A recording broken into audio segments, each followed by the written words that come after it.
Astaga. Gila banget ini cuy.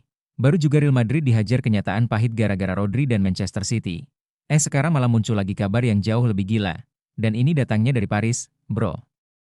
Tempat asal PSG, klub yang, yah, bisa dibilang gak pernah lepas dari drama. Katanya nih ya, Real Madrid lagi ngincer Vitinha, gelandang Portugal yang sekarang lagi naik daun di PSG, dan lo tahu gak, bro? PSG langsung pasang harga brutal, 130 juta euro. Bentar, kita pause dulu. 130 juta. Itu bukan angka kaleng-kaleng. Bahkan lebih mahal dari waktu Madrid beli Eden Hazard, yang dulu katanya the next Galactico. Sekarang PSG minta lebih dari itu. Buat pemain yang baru aja 2 musim di Paris. Gila banget gak sih? Tapi coba kita bahas dari awal. Real Madrid saat ini lagi krisis di lini tengah. Kroos pensiun, Modric juga cabut, dan target utama mereka, Rodri, ditolak mentah-mentah sama Manchester City. Wajar dong kalau akhirnya Xabi Alonso langsung geser radar ke Vitinha. Gelandang muda, lincah, taktis, dan musim lalu dia ikut bantu PSG bawa pulang treble domestik sekaligus Liga Champions pertama mereka. Secara teknis, cocok banget. Nah, menurut laporan dari Foot 01, Vitinha udah jadi target prioritas Real Madrid. Tapi sayangnya, PSG gak mau main gampang. Nasser Al-Khelaifi langsung pasang tembok besar. Mereka bilang, kalau mau, bayar 130 juta euro. Gak kurang, gak nego, dan anehnya, mereka bilang begitu sambil tetap ngaku Vitinha tidak dijual. Wait, gimana ceritanya pemain dibilang gak dijual, tapi juga dikasih harga? Guys, bukan cuma itu loh, ada hal yang lebih gila dari itu. Tunggu di sana, nanti akan kita bahas. Sekarang lanjut dulu ya. Kalau kita bedah dari sisi PSG, mereka memang punya posisi tawar tinggi.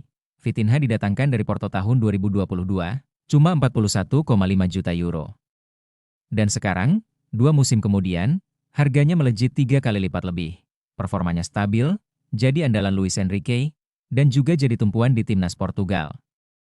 Mereka punya alasan buat jual mahal, tapi ada satu kemungkinan tersembunyi yang gak banyak dibahas media. Bisa jadi PSG sebenarnya gak pengen Vitinha pindah.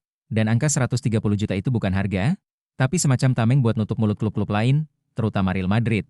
Toh, kalau sampai Madrid beneran bayar, PSG tinggal bilang, ya udahlah, kami gak bisa nolak uang segitu. Dan sekarang opini halusnya ya bro. Secara pribadi, gue rasa ini semacam langkah strategis dari Al-Khelaifi.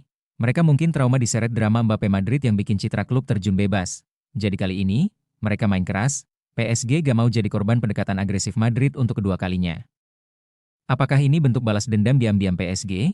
Atau cuma permainan harga biar naikin valuasi pemainnya? Tapi ingat satu hal, Real Madrid juga bukan klub sembarangan.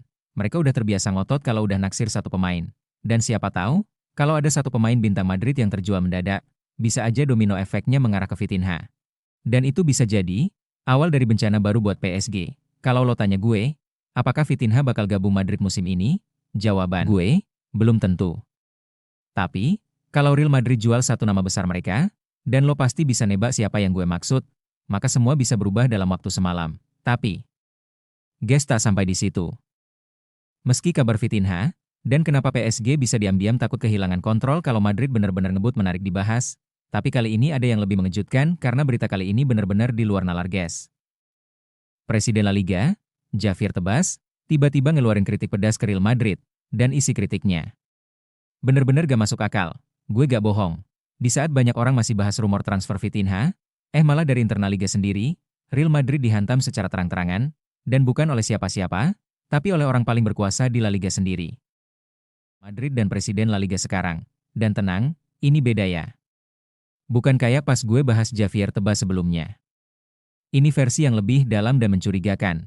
Makanya, simak baik-baik sampai akhir. Biar lo gak asal tarik kesimpulan dari judul atau headline doang, right? Ayo kita ke videonya. Tapi siapin diri dulu. Soalnya, lo bakal nemuin sesuatu yang lebih besar dari sekadar kritik. Ceritanya sebenarnya udah pernah gue bahas di video sebelumnya ya. Yang thumbnailnya gambar peres bareng Javier Tebas, lo bisa cari kalau belum nonton. Tapi buat lo yang baru mampir atau belum sempet cek, kita bahas singkat aja biar nyambung ke konflik utamanya. Jadi intinya gini, bro, Real Madrid minta laga pembuka lawan Osasuna ditunda. Alasannya masuk akal, Madrid baru aja ikut Piala Dunia antar klub bulan lalu. Dan mereka ngerasa waktu istirahatnya kurang banget. Tapi permintaan itu ditolak mentah-mentah. Pihak La Liga dan Federasi bilang, gak ada perubahan jadwal. Dan dari situ, panas mulai naik. Real Madrid TV langsung naikkan suara. Pakai kutipan dari ahli hukum klub mereka, Miguel Garcia Chaba. Isi komentarnya, "Ngena banget," dia bilang, "aturan liga itu sering dibengkokkan kalau situasi menguntungkan. Tapi kali ini kok malah keras?" Dan dari sinilah drama besar dimulai. Javier tebas. Gak tinggal diam. Sebagai presiden La Liga yang terkenal vokal di media sosial, dia langsung pasang badan. Dia nulis panjang lebar buat nyerang balik Miguel. Kalimat pembukanya, "Bikin gue kaget parah guys, serius kalian simak baik-baik ya, tulisan Anda?" Bahkan jika itu memang pantas disebut sebuah artikel. Hampir tidak memiliki nilai hukum, saya lebih tertarik sama olahraga curling daripada baca artikel itu. Wadidaw bro. Itu udah bukan kritik biasa. Itu udah masuk wilayah ngamuk. Tebas bilang Miguel terlalu sering ngumpet di balik regulasi. Padahal menurut dia, aturan itu bisa aja ditegakkan, diubah, bahkan dilanggar, asal kondisinya pas, dan serangannya gak berhenti di situ. Dia bawa-bawa isu kekuasaan, bilang seolah-olah ada penguasa tertinggi yang bisa seenaknya mempermainkan hukum di balik layar. Sampai nama-nama kayak Montoro dan Soraya pun ikut diseret. Tebas bahkan nyindir, "Satu orang lagi gak akan saya sebut, demi menghormati mendiang." Gila sih. Ini udah masuk ranah personal dan politik. Tapi, tunggu dulu bro, kita bakal bahas apa sebenarnya alasan dibalik kemarahan besar Javier Tebas ini. Nanti ya, karena ada sesuatu yang lebih dalam dan lebih mencurigakan di balik semua ini. Sekarang, kita lanjut dulu ke akar konfliknya. Soalnya, kalau lo asal simpulin dari headline doang, lo bakal salah kaprah. Madrid ngotot, mereka ngerasa pemain cuma dikasih istirahat 20 hari. Padahal standar UEFA itu 21 hari minimal. Belum lagi pramusim yang juga terpotong. Tapi Tebas? Cuek banget. Dia bilang ke Associated Press, gak ada liga lain yang ubah jadwal cuma karena 1 hari. Chelsea? PSG? Tetap main. Jadi menurut dia, Madrid gak punya alasan kuat. Tapi bro, 1 hari di level top kayak Real Madrid, itu bisa jadi perbedaan antara bugar atau cedera. Antara menang tipis atau kalah telak. Sekarang kita balik ke pertanyaan besar tadi. Kenapa Tebas segitu emosionalnya? Apakah ini cuma soal regulasi? Atau ini adalah bentuk protes kepada Real Madrid? Jangan lupa, Real Madrid adalah satu-satunya klub La Liga yang masih keras kepala dukung proyek Super League. Tebas, dari dulu, benci banget sama Super League. Menurut dia, itu penghancur ekosistem sepak bola Spanyol. Jadi bisa jadi bro. Ini bukan soal 1 hari atau 2 hari istirahat. Tapi ini adalah sinyal keras dari Tebas buat Madrid. Lo boleh kaya, boleh kuat, tapi lo gak bisa ngatur-ngatur liga ini. Pertanyaannya sekarang, apakah Tebas memang menjaga keadilan liga, atau justru dia lagi pakai kekuasaan buat tekan Real Madrid secara halus? Drama ini baru dimulai, musim belum bergulir, tapi tensinya udah kayak semifinal Liga Champions. Gue yakin. Ini lebih dari sekadar debat soal jadwal. Ini soal arah masa depan sepak bola Spanyol, dan Real Madrid lagi-lagi jadi pusat badai. Menurut lo, siapa yang benar? Madrid yang nuntut keadilan? Atau Tebas yang jaga aturan? Tulis jawaban lo di kolom komentar. Karena bro, dari kasus ini, kita belajar satu hal, di balik sepak bola, ada politik.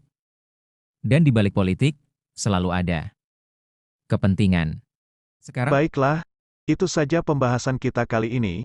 Bagi kalian yang nggak mau ketinggalan berita bola terbaru dari kami, silahkan klik tombol subscribe dan loncengnya. Dan terima kasih telah menonton, sampai jumpa guys.